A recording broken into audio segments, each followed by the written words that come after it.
നമസ്കാരം.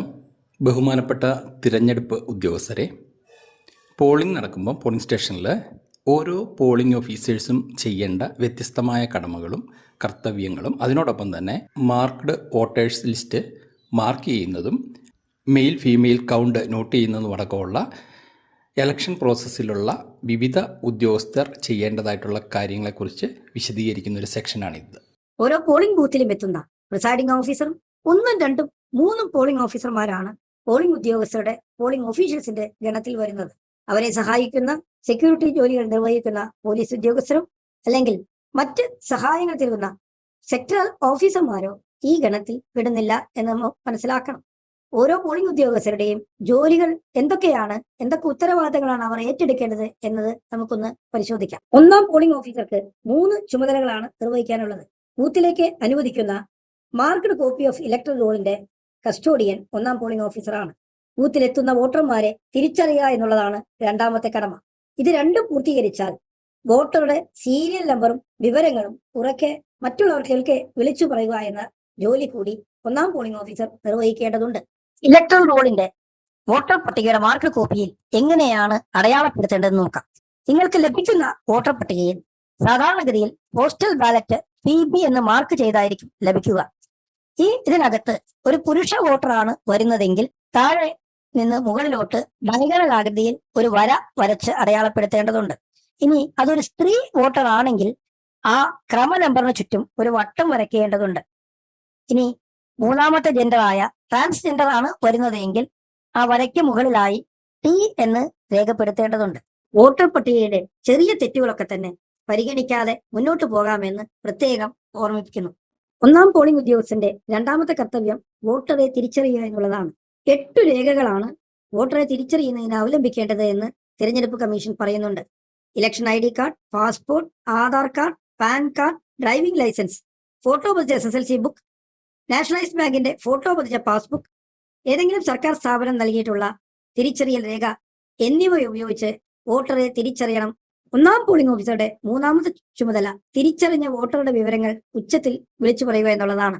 Polling ബൂത്തിലുള്ള, polling സ്റ്റേഷനിലുള്ള polling ഏജന്റുമാർക്കും സഹ polling ഉദ്യോഗസ്ഥർക്കും കേൾക്കുന്ന രീതിയിൽ വോട്ടറുടെ ക്രമ നമ്പറും അതുപോലെ തന്നെ പേരും വിളിച്ചു പറയണം എന്നുള്ളത് പ്രത്യേകം ശ്രദ്ധിക്കണം.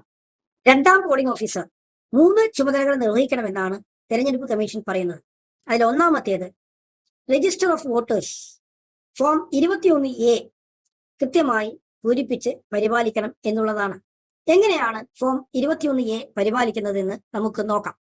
ഫോം 21A ആദ്യത്തെ പുറമാണ് മോണിറ്ററിൽ കാണുന്നത്. ഇതിൽ പഞ്ചായത്തിന്റെ പേരും ഏത് വാർഡിലേക്കാണ് മത്സരിക്കുന്നത് എന്ന പേരും രേഖപ്പെടുത്തിയതിനു ശേഷം പോളിംഗ് ബൂത്തിന്റെ പേരും നമ്പറും വോട്ടർ പട്ടികയുടെ ഭാഗ നമ്പറും രേഖപ്പെടുത്തേണ്ടതുണ്ട്. വോട്ടർ രജിസ്റ്ററിന്റെ അകം പേജിൽ 4 കോളങ്ങളിലാണ് രേഖപ്പെടുത്തേണ്ടത്. അതിൽ ഒന്നാമത്തെ കോളം ക്രമ നമ്പറാണ്, രണ്ടാമത്തേത് വോട്ടർ പട്ടികയിലെ വോട്ടറുടെ ക്രമ നമ്പറാണ്, മൂന്നാമത്തേത് വോട്ടറുടെ ഒപ്പാണ്, നാലാമത്തേത് റിവേഴ്സ് കോളമാണ്. ഒന്നാം കോളമായ ക്രമ നമ്പർ നേരത്തെ തന്നെ പുസ്തകത്തിൽ അച്ചടിച്ച് വെച്ചിട്ടുണ്ട്. ഈ ക്രമ നമ്പർ യാതൊരു കാരണവശാലും മാറ്റുവാനോ തിരുത്തി എഴുതുവാനോ അല്ലെങ്കിൽ ഒരു കോളം വിട്ട് എഴുതുവാനോ പോളിംഗ് ഉദ്യോഗസ്ഥരെ അധികാരമില്ല. കൃത്യമായി ഓരോ കോളത്തിലും വോട്ടർ പട്ടികയിലെ ക്രമ നമ്പർ രേഖപ്പെടുത്തി മൂന്നാമത്തെ കോളത്തിൽ വോട്ടറുടെ ഒപ്പ് വാങ്ങിക്കുക എന്നുള്ളതാണ് വോട്ടർ രജിസ്റ്റർ പരിപാലിക്കുന്നതിലെ പ്രധാന കർത്തവ്യം. ഇതിൽ ചില പ്രത്യേക സാഹചര്യങ്ങളിൽ ചില വ്യത്യാസങ്ങൾ ഈ രേഖപ്പെടുത്തൽ ഉണ്ടാകും. അത് പിന്നീട് നിങ്ങൾക്ക് പറഞ്ഞു തരാം. രണ്ടാം പോളിംഗ് ഓഫീസറുടെ രണ്ടാമത്തെ കർത്തവ്യം വോട്ടറുടെ കയ്യിൽ മഷി പുരട്ടുക എന്നുള്ളതാണ്. വോട്ട് ചെയ്തതിന് തെളിവായി വോട്ടറുടെ ഇടത് ചൂണ്ടുവിരലിൽ താഴെ ജോയിന്റിൽ നിന്ന് നഖം വരെയുള്ള ഭാഗത്താണ് മഷി പുരട്ടേണ്ടത്. മഷി പുരട്ടുമ്പോൾ ഒരുപാടധികം മഷി പുരട്ടി കൈ വൃത്തികേടാകാവുന്ന രീതിയിലേക്ക് പുരട്ടാതിരിക്കുവാൻ പ്രത്യേകം ശ്രദ്ധിക്കണം. രണ്ടാം പോളിംഗ് ഓഫീസർ മൂന്നാമതായി ചെയ്യേണ്ടത് വോട്ടർ സ്ലിപ്പുകൾ പൂരിപ്പിച്ച് നൽകുക എന്നുള്ളതാണ്. വോട്ടർ സ്ലിപ്പിൽ 21A രജിസ്റ്ററിലെ ക്രമ നമ്പറും അതേപോലെ തന്നെ വോട്ടർ പട്ടികയിലെ ക്രമരംഗങ്ങളും രേഖപ്പെടുത്തി പോളിംഗ് ഓഫീസർ ഒപ്പുവെക്കണം.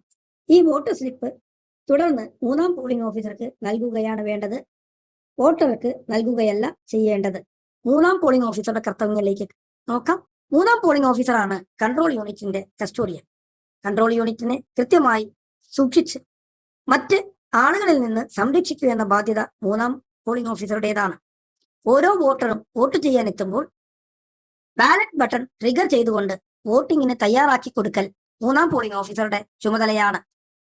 മൂന്നാം പോളിംഗ് ഓഫീസറുടെ അടുത്ത ജോലി രണ്ടാം പോളിംഗ് ഓഫീസർ നൽകുന്ന വോട്ടർ സ്ലിപ്പ് വാങ്ങി സൂക്ഷിക്കുക എന്നുള്ളതാണ്.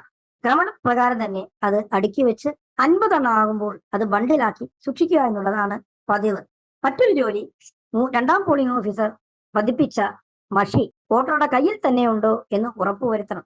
ഈ 2 കാര്യങ്ങൾ നിർവഹിച്ചതിന് ശേഷം മാത്രമേ വോട്ട് ചെയ്യുന്നതിന് വേണ്ടിയുള്ള ബാലറ്റ് ട്രിഗർ ചെയ്തു കൊടുക്കാൻ മൂന്നാം പോളിംഗ് ഓഫീസർ തയ്യാറാകാൻ പാടുള്ളൂ. പ്രിസൈഡിംഗ് ഓഫീസറാണ് പോളിംഗ് സ്റ്റേഷന്റെയും പരിസര പ്രദേശത്തിന്റെയും മേൽനോട്ട ചുമതല വഹിക്കേണ്ട ഉദ്യോഗസ്ഥർ. പോളിംഗ് സ്റ്റേഷൻ തയ്യാറാക്കൽ, പോളിംഗ് ഏജന്റുമാർക്ക് പാസ് നൽകൽ, ബൂത്തിനകത്ത് പോളിംഗ് സ്റ്റേഷനകത്ത് കൺട്രോൾ യൂണിറ്റും ബാലറ്റ് യൂണിറ്റുകളും കൃത്യമായി സെറ്റ് ചെയ്യൽ, മോക്ക് പോൾ നടത്തൽ, നിയമത്തിൽ പറയുന്ന പ്രഖ്യാപനങ്ങൾ നടത്തൽ, വിവിധ തരം റിപ്പോർട്ടുകൾ തയ്യാറാക്കൽ, പോളിംഗിന് ശേഷം ഇലക്ഷൻ രേഖകൾ കൃത്യമായി സീൽ ചെയ്ത് വെക്കൽ, ചില പ്രത്യേക സാഹചര്യങ്ങൾ ഉടലെടുക്കുമ്പോൾ അതിന് എങ്ങനെയൊക്കെ തയ്യാറാകണം, നേരിടണമെന്ന് നിയമം പറയുന്ന രീതിയിൽ അത് കൈകാര്യം ചെയ്യൽ, പോളിംഗ് മെറ്റീരിയൽസ്, പോളിംഗ് സാമഗ്രികൾ കൃത്യമായി റിട്ടേണിംഗ് ഓഫീസർക്ക് പോളിംഗിന് ശേഷം കൈമാറൽ, ഇതിനൊക്കെയുള്ള മേൽനോട്ട ചുമതലയാണ് പ്രിസൈഡിംഗ് ഓഫീസർക്ക് ഉള്ളത്. അപ്പോൾ എല്ലാ തെരഞ്ഞെടുപ്പ് ഉദ്യോഗസ്ഥർക്കും നല്ല രീതിയിൽ സുഗമമായും സുന്ദരമായും തെരഞ്ഞെടുപ്പ് ജോലികൾ നിർവഹിക്കാൻ സാധിക്കട്ടെ എന്ന് ആശംസിച്ചുകൊണ്ട് മറ്റൊരു വീഡിയോയുമായി വീണ്ടും കാണുന്നവരെ നന്ദി, നമസ്കാരം.